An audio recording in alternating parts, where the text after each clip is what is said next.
Jet Force Gemini was a third-person space shooting game. No one had ever really done a third-person targeting system, and we kind of did a lot of groundwork on that.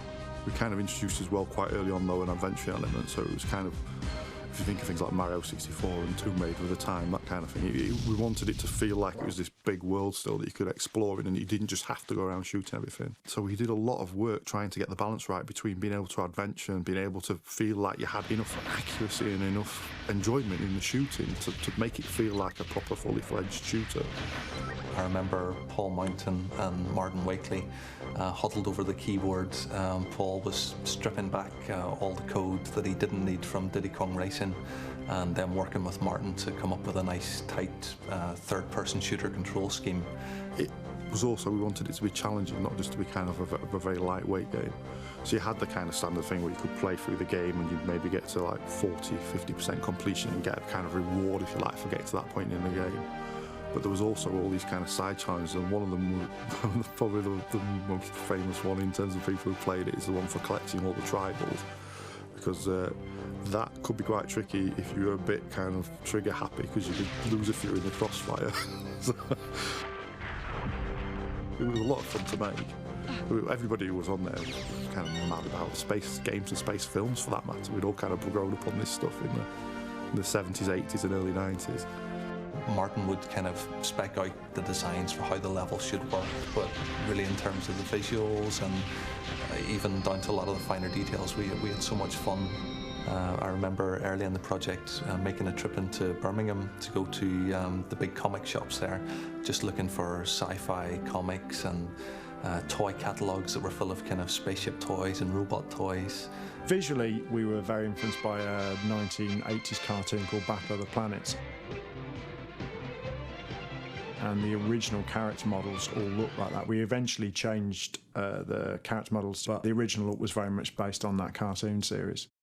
The team lead was Martin Wakely, and I went to him to talk about the music, and he said, well, we're basing the game on old school arcade games,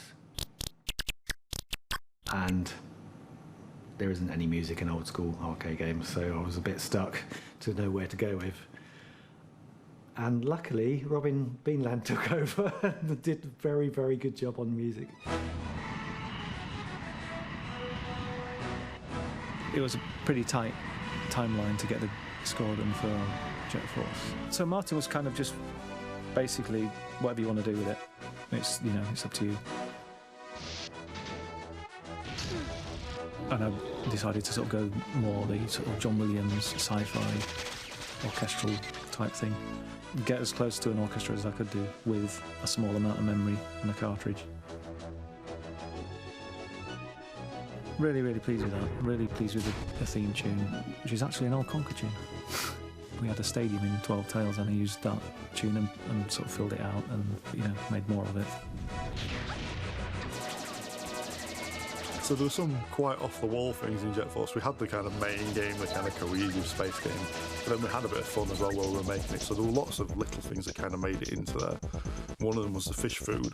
So the fish food in Jet Force was probably one of the most controversial features, bizarrely. The fish food was there to feed fish, and that's all it did, and that seemed to infuriate some people who felt it should have a higher purpose. So what does the fish food do? And the answer would be, you use it to feed fish. Then the question would come back, what can you actually do with it? What could you use the fish food for in the game? And the answer was, you feed fish with it. And this was just a recurring theme about what the actual fish food, what purpose the fish food served in the game. So there was a lot of hidden stuff in Jet Force Gemini. I put a lot of content in that game. There was 2 different race games featured in the game. One of them was a top-down arcade racer, heavily influenced by Super Sprint, but that was called Jeff and Barry Racing, which was in the arcade, which was in the nightclub, I believe. And there was also an Into the Screen racing game, which had a lot of time put into it. And also we featured, I think we were the first rare game to feature Mr. Pants. You could turn all the ants into Mr. Pants and they all kind of hobbled awkwardly around the background as you shot them.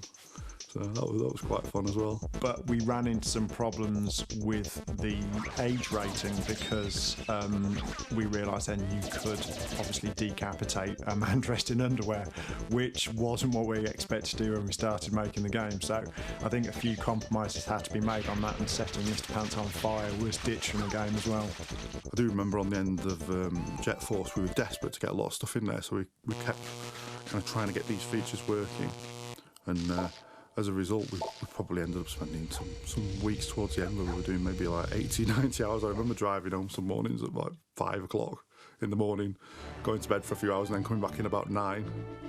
But it was just, you just loved doing it because it was something that you really wanted to get working, and you wanted it to look the way and sound the way and feel the way that you wanted. So you're kind of driven along by this kind of passion for making it work and getting the game just how you wanted it to be. One thing we were particularly proud of was the co-op, the drop-in, drop-out co-op. Someone could come in, plug a joystick in, and then join in, and then play as Floyd the robot and leave when they felt like it. As far as I'm aware, there was nothing like that at the time. I think on the team we were really generally quite satisfied with the critical reviews we got. We got lots of 8s out of 10s, 9s out of 10s, and always lots of compliments for the art as well, which particularly pleasing from our point of view. I think the creative energy of everyone on that team really shines through in the product. We loved working on it because we had so much creative input ourselves. Not by any means do I think it's a faultless game, but I hope that it was a fun game that people could enjoy, and it was a bit more kind of, I don't know, off the wall, I suppose, compared to a lot of games. It's still a real gem of a game, and definitely worth checking out.